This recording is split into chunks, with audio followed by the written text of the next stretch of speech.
আমি আছি এখন কমলাপুর রেলওয়ে। এই তোমার নাম কি? আব্দুল্লাহ। এই আমি কমলাপুরে আসছি। কমলাপুরের একটা ছেলে আব্দুল্লাহ, ওর সাথে 2 মিনিট কথা বলবো। তোমার গ্রামের বাড়ি কোথায়? জামালপুর সরিষাবাড়ি। ও, জামালপুর সরিষাবাড়ি। তুমি কি করো কমলাপুরে? আমি এখানে আমার দাদির সাথে থাকি। তোমার বাপ মা? বাবা না, আমার বাবা মা পালাইতে চলে গেছে। বাবা মা ফালাইতে চলে গেছে না সারাসারি হয়েছে? না, আমার বাবা মা মনে করেন ফোকরা ফুলে থাকে, আমাদের সাথে কথা বলে না। আমাদের দাদিকে বাইর করে দিয়েছে, আমার দাদির সাথে থাকি। ও, তোমার দাদিরে বাইর করে দিয়েছে, এই জন্য তোমার দাদির সাথে থাকো? হ্যাঁ। ও আচ্ছা আচ্ছা। তাই এখন তুমি কি করো এই জায়গায়?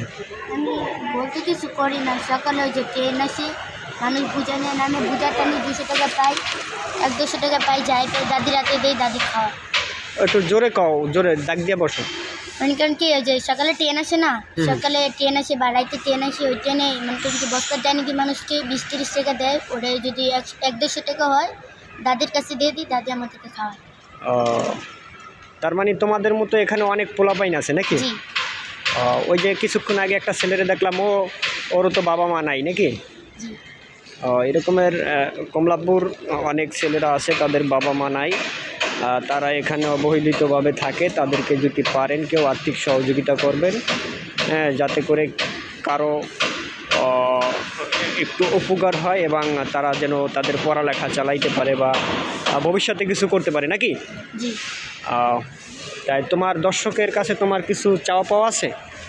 না, আমার কিছু না। তোমার কোনো কিছু চাওয়া পাওয়া নাই? না। দর্শক, একটা জিনিস চাল আছে, আমার একটা কোরআন শরীফ আছে। দর্শক, এই বাচ্চাটাকে একটা কোরআন শরীফ লাগবো। দর্শক, ওই বাচ্চাটা বল, তোমার ফোন নাম্বারটা দিয়ে দাও, দর্শক তোমার সাথে আলাপ করবে তো। আমার ফোন নাম্বার নাই? তাইলে তোমাকে কোথায় পাবে? আমি এই জায়গায় কমলাপুর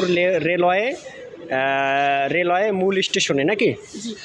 কমলাপুর রেলওয়ের মূল স্টেশনে থাকে। ওর সাথে তোমার নামটা বলে দাও। আব্দুল্লাহ। ঠিক আছে, তোমার আব্দুল্লাহকে এখানেই পাবেন। ঠিক আছে, আসসালামু আলাইকুম, ধন্যবাদ সকলকে। তোমাকে অনেক অনেক ধন্যবাদ নাকি?